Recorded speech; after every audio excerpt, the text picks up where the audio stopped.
Salut tout le monde, c'est Jojo. Pas mal de personnes vont penser que l'objectif de cette vidéo c'est de défoncer cet iPhone SE.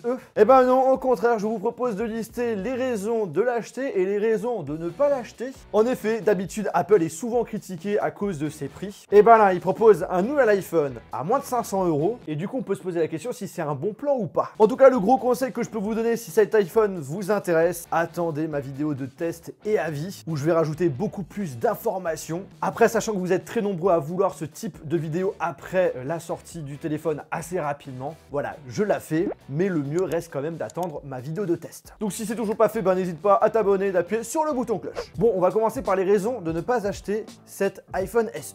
Pour moi, la toute première raison, c'est en ce qui concerne le design qui ressemble vachement quand même à l'iPhone 8 qui date de 2017, tout en sachant que de base, le même format date de l'iPhone 6, c'est-à-dire qu'on nous vend aujourd'hui un iPhone dont le design, le format est le même depuis 6 ans. Alors ok, en ce qui concerne l'arrière, ça change avec le logo Apple qui est positionné au centre, le fait que iPhone n'est plus imprimé dessus. Bien entendu, je comprends tout à fait la stratégie d'Apple de faire ça. Derrière, c'est une raison de coût. Reprendre quelque chose qui existe depuis longtemps, ça fait des économies. Mais bon, voilà, ça aurait pu être cool d'avoir quelque chose qui change. Deuxième raison, c'est en ce qui concerne l'écran qui est le même depuis 3 ans, écran LCD, définition inférieure au Full HD. C'est chaud quand tu sais qu'il y a des smartphones pour 300 €, voire même moins. T'as un écran OLED avec une définition Full HD+.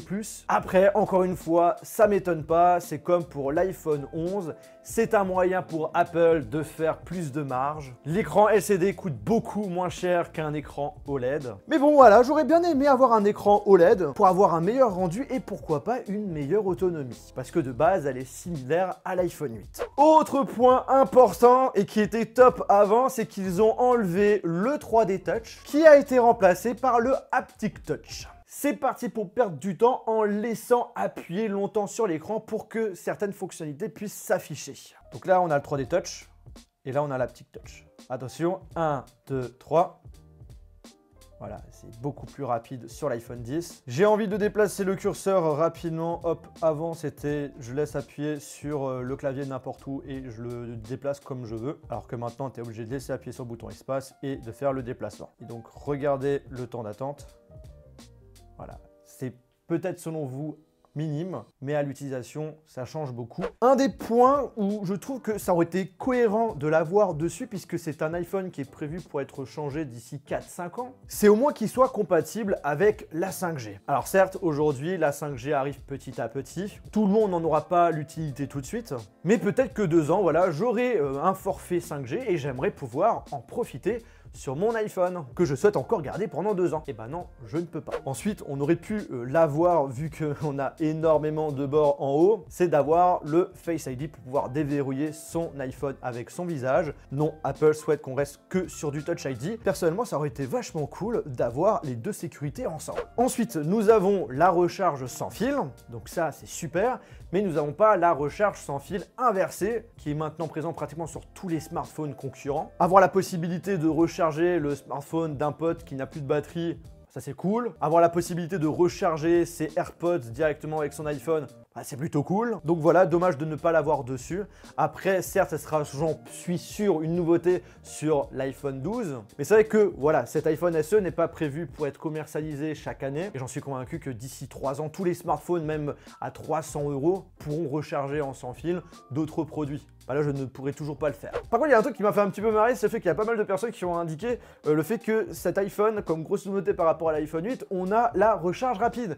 Alors qu'en réalité, on l'a depuis super longtemps. On peut recharger la moitié de cet iPhone en 30 minutes. Cependant, de base, on ne peut pas en profiter. Il faut acheter un support USB qui est compatible avec, notamment un 18 watts, qui coûte autour des plus de 50 € si je dis pas de bêtises, chez Apple. Donc voilà, il faut encore passer à la caisse. Maintenant, on arrive à la situation où on est un petit peu entre les deux, entre les raisons de l'acheter et les raisons de ne pas l'acheter. La première chose, c'est en ce qui concerne le prix. En effet, cet iPhone est beaucoup moins cher qu'un iPhone 11 Pro. C'est 10 € de plus que le prix de l'iPhone 8 ces derniers mois sur le site d'Apple. Donc pour 10 € de plus, vu les changements, ça vaut plutôt le coup. Cependant, pour 500 €, voire même moins, tu peux réussir à te débrouiller à avoir des chouettes bons plans pour acheter par exemple un iPhone 10, un iPhone 10R, même en état neuf. Là, franchement, si vous hésitez à acheter un 10, un 10R, un 8 et celui-ci, ça tombe bien puisqu'il y aura une grosse vidéo de comparaison qui va prochainement sortir, où là normalement ça devrait pouvoir répondre à toutes vos questions. En tout cas, le conseil que je peux vous donner si vous avez l'intention de l'acheter, c'est de prendre directement la version 128 Go qui est à 50 € de plus que le 64 Go. Pour 50 € de plus, personnellement, je trouve que ça vaut le coup. C'est rare de dire ça parce que d'habitude avec Apple, voilà. Autre point, c'est en ce qui concerne les bordures qu'on a en haut et en bas, parce que justement, on peut les critiquer comme en être content. En effet, beaucoup de personnes auraient bien aimé avoir un iPhone avec une face, avec un grand écran, un peu à la même manière que l'iPhone 11, mais quand même un peu plus petit en ce qui concerne le format, même plus petit que l'iPhone 10. Mais dans tous les cas, on aurait un plus grand écran que l'iPhone 8. Mais après, voilà, il y a plein de gens qui adorent ces bordures. On a la possibilité avec une seule main, sans trop de difficulté, à accéder dans toutes les zones de l'écran, ce qui n'est pas forcément le cas avec les autres iPhones. On a également le bon vieux bouton Home avec le Touch ID, le bouton Home qui permet de quitter une application, d'afficher le multitâche, et que certains préfèrent par rapport justement à toutes ces fonctionnalités de gestes qu'on nous impose avec justement les nouveaux smartphones. Donc pour les personnes qui n'aiment pas les fonctionnalités gestes, qui ont envie d'accéder à tout l'écran avec une seule main, bah ces bords en réalité ils seront pas complètement les steaks. Bon, maintenant on arrive aux raisons d'acheter cet iPhone. Pour moi la vraie raison c'est surtout en ce qui concerne le processeur. On a quand même le même processeur que l'iPhone 11 et 11 Pro à un prix beaucoup moins cher. Vous êtes assuré d'avoir environ 4-5 ans de mise à jour, d'avoir presque les mêmes futures fonctionnalités que l'iPhone 11 et 11 Pro, qui coûtent presque 2 fois plus que le prix de cet SE.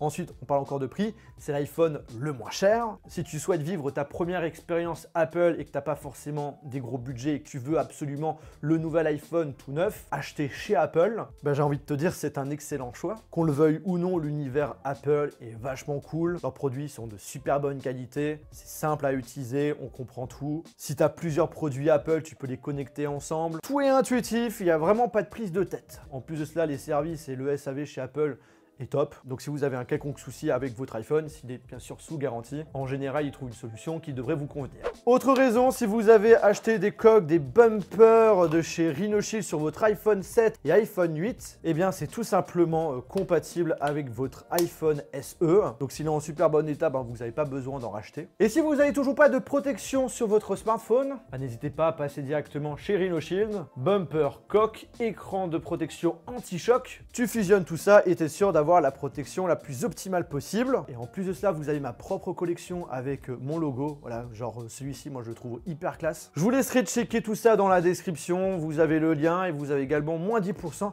avec le code JOJOL2020. Après, c'est con, mais avec ces iPhones, surtout ceux-là, vous allez perdre très peu de valeur avec si vous avez l'intention de le revendre. Parce que du coup, comme je vous l'ai dit, c'est un iPhone qui sera commercialisé tous les 4-5 ans et pas chaque année. Donc quand vous voulez vous en débarrasser, ça sera pas une grosse perte. Donc voilà pour moi en gros les raisons d'acheter et de ne pas acheter cet iPhone SE là actuellement. Bien entendu, en les testant sur plusieurs jours, il y aura d'autres choses à rajouter. Tout sera indiqué dans une autre vidéo. Là, c'est vraiment pour faire plaisir aux personnes qui souhaitent absolument plein de vidéos sur cet iPhone. Voilà, comme ça, au moins vous êtes gâtés. De mon côté, je vous rappelle qu'il est à gagner sur mon compte Instagram, lien dans la description. Sinon, en tout cas, j'espère que cette vidéo vous a plu. Si c'est le cas, je vous invite à lâcher un gros pouce bleu.